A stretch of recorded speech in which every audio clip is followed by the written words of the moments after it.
Without question, yes.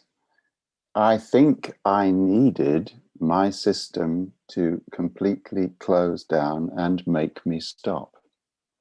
I'd ignored so many signs. I'd even been ill like a year, 18 months before. I got chickenpox really badly, and it took a long time, And I was just not listening. And I think it took that you have to stop, you are going to stop, to engage with what for me, in the broadest sense, is a tangible connection with otherness, that there is something more, that there is something bigger than us, there is another energy. And I'm not affiliated with any religion. And for me, that word God can be replaced for some people with the word spirit or the word source or the word chi or prana, or there's a creative life energy that feels loving.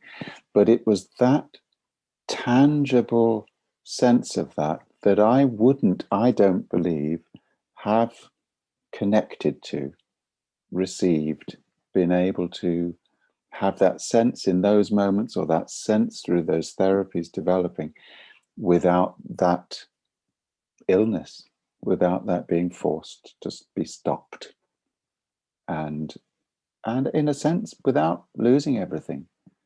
It was a blessing.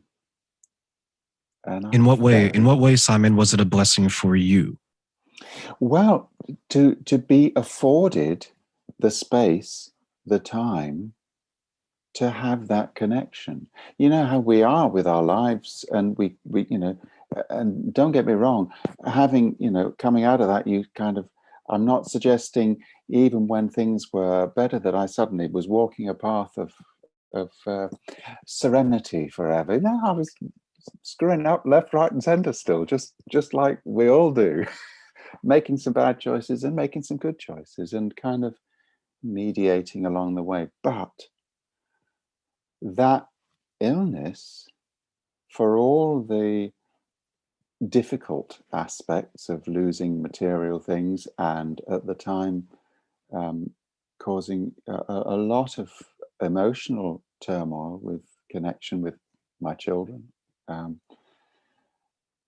was a space to connect to something deeper that enabled all of that to come back more richly. And yeah. For those who don't know, because I know you and I, we've had a conversation before this, Mm, and we've mm, talked a few times. For those who don't know, what what did you actually go through? Like, what was the illness? You don't have to maybe get into too specific, but just details of it, mm, and what did it do to you physically, mm, just so we can mm, appreciate the recovery aspect of it. Because I mm. know you mentioned you lost so much, but what was it specifically that made you lose everything that you did, and detail the illness for those who don't know?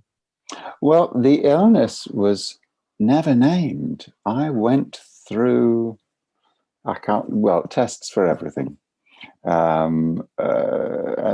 were looking for stroke, they were looking for neurological difficulties. There were theories that it could have been a virus, that it was attacking the central nervous system.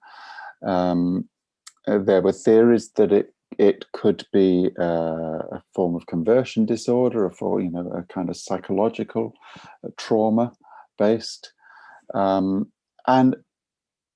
at the end of the day, it doesn't matter what we call it.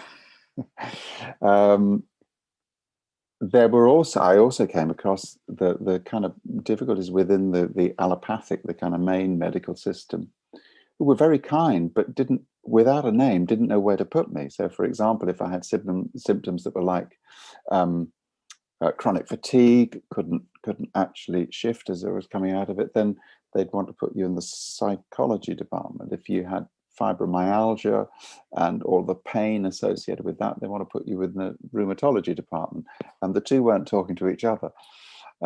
So it was the holistic route that I found most helpful for that, and a couple of very enlightened people. But in terms of the body, I say it started with stammering. Well, that was the first stage, that I couldn't control getting my words out properly. And that then started with tremor, firstly in one arm, and gradually led to convulsions and losing the ability to physically make my limbs work. And that would, over the years, would come and go. And I'd then, because of the nature of post-viral associations with chronic fatigue syndrome, that many suffer with, there's a kind of boom and bust on it. You have a day where you think, oh, I can do some more, and you tend to then crash. So there was a lot of, I can do a bit, go forward one day, back 4 days. So it's a very slow process, incrementally, learning to actually just be where you are and checking in with, how is my physical self today, and all the aspects, and then that becomes a more layered, nuanced approach.